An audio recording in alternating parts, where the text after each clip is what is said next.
ku ssaawa 9 onfuna bulungi ez'ekiro yafuluma n'agenda nga taŋŋambye gy'agenze. Ku 9 ez'ekiro ku Lwokusatu nga taŋŋambye gy'agenze. nga bw'oli mu nnyumba. Nze ndi musajja musiraamu, byonna bye njogera ebanga waliwo nga nnimba, byonna bye njogera saba Mungu anteekeko ekibonereza kisinga obba ekikambwe.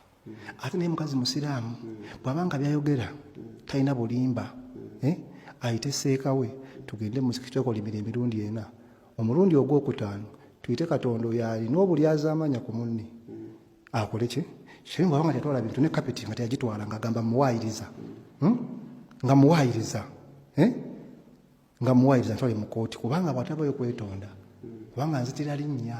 Ensonga za Shamim Malende amazima ziviiriddeyo mu kaseera akazibu ddala aka kampeni kyokka nga ne munneewe bamuyita na Luyiika nga tamuli bulungi, ayagala kaadi ya National Unity Platform okubeera nga abeera omubaka wa Kawempe Women MP ow'e Kampala. So baawe avuddeyo kubeera ng'asambajja buli kimu Shamim Malende kye yagambye, n'agamba ebintu byennyini Shamim Malende yabitwala eby'omu nnyumba. Kwegamba ebyama bingi omuvubuka byavuddeyo kubeera ng'ayogera. On top of that ng'abantu bangi ab'enjawulo bagezaawoko okubeera nga bayiirawo omuvubuka ono omubiri. Amakulu mu kyo tosala gwakawala nga towuliriza gwakalenzi. Omala owuliriza n'ogwakalenzi ate ng'ogenda owuliriza n'ogwakawala. Obutambi kambukuwe naawe weesalirewo ani amutuufu ani mulimba ani ali mu kubeera nga atuwuddisa ki exactly ekyabaddewo okubeera nga banene ababiri baawukana ku bbanga lye bamaze nga baagalana.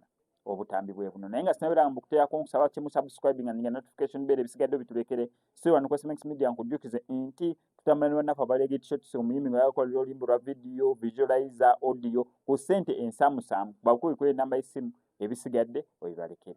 Mwami oyo leero gwe baawukanye naye nze nalaba Shamim Malende nga tannafuuka MP nali awo ku kitebe kwene UP naye omusajja oyo yamubeererawo nnyo oyo omuvubuka oyo yabeererawo nnyo Shamim Malende n'okufuna obufunyi kaadi eyo omuvubuka yakirimu bambi. Omanyi Hajji saagala nnyo tujja wano tudisikasinga ennyo bibi by'abasajja azifu tebalinayo birungi bye bakoze ki bye bakoze. That guy has been there for her.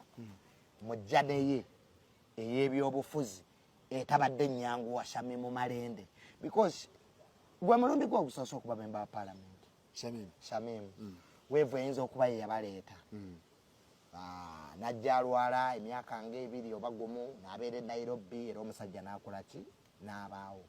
Naye kati bino ebyakawunti ebibaddewo akozesa bubi akawunti ze biki byonna bla ebyo bibeerawo singa omukazi ofuna ssente n'otapugradinga mwami wo.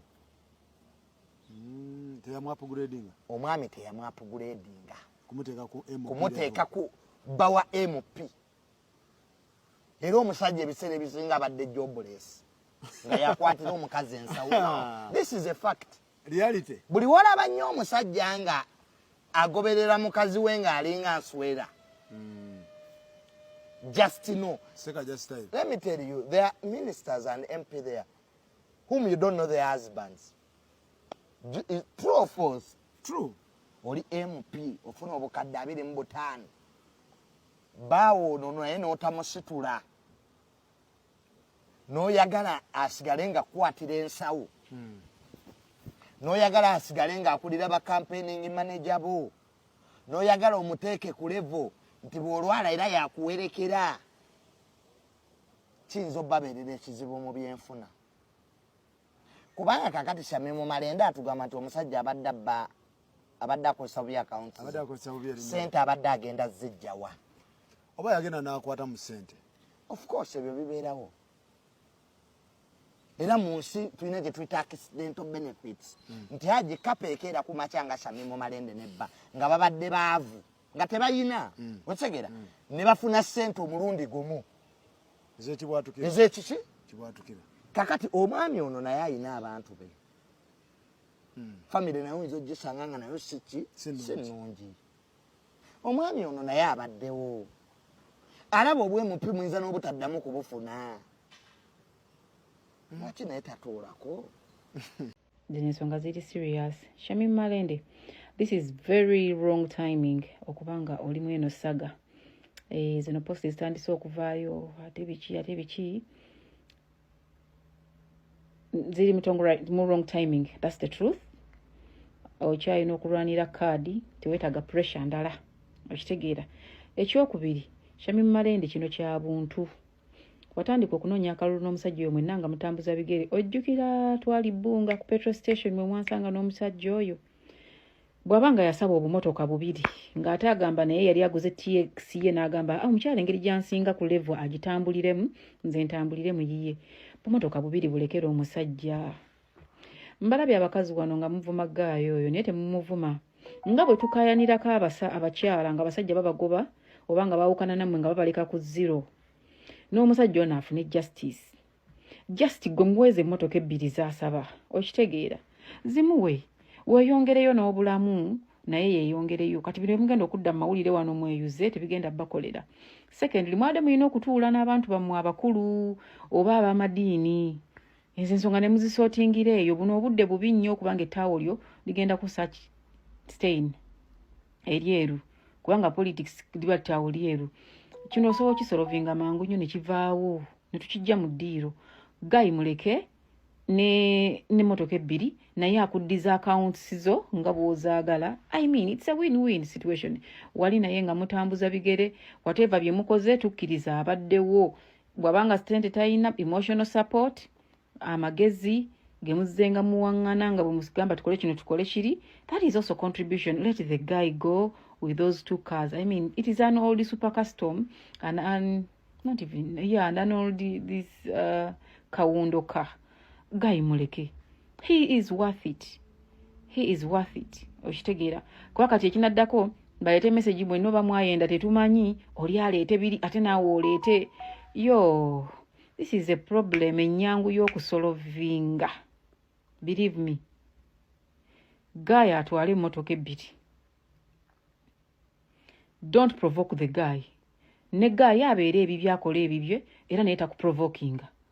Ofokasinga ekalulu. Oyina pressure y'akalulu ate otandika okweraliikirira pressure ya biki ebinaateebwa. Onooba oli awo nga n'ennuzi bazita, you know. Guy muleke. Obadde naye bino tebiriko nagamba smart wire. You've been with this guy. Obadde ng'olwala nga tumulaba mu kamera wooli waali. Abadde nga driver wo, abadde nga kiwo like kuva mu ntandikwa. So value this man. Actually weetaaga okwateyo ne ku ssente enkalu omuwe. Abakazi bulekera okubeera selfish. Nga tugamba mukazi yekaya alina okuweebwa nga yawukanye n'omusajja muwe. Kubanga this guy mwatandika mwenna muli temulina mukoze bye mukoze wadde nga gw'oli mu position nene naye abaddewo. Support y'omusajja osobola okukiriza nti ebaddewo. Ogenda mu malwaliro bambi abeerawo. Obeera wano abeerawo okitegeera. Muleke emmotoka ezebbiri azitwale. Ate what is super custom and you know. Kati wano ababigere bagenda kujja bayombe kwe fifi nze mmanyi bbeeyi y'amamotoka and brands. So temweyogeza wano ebintu by'ekisiru.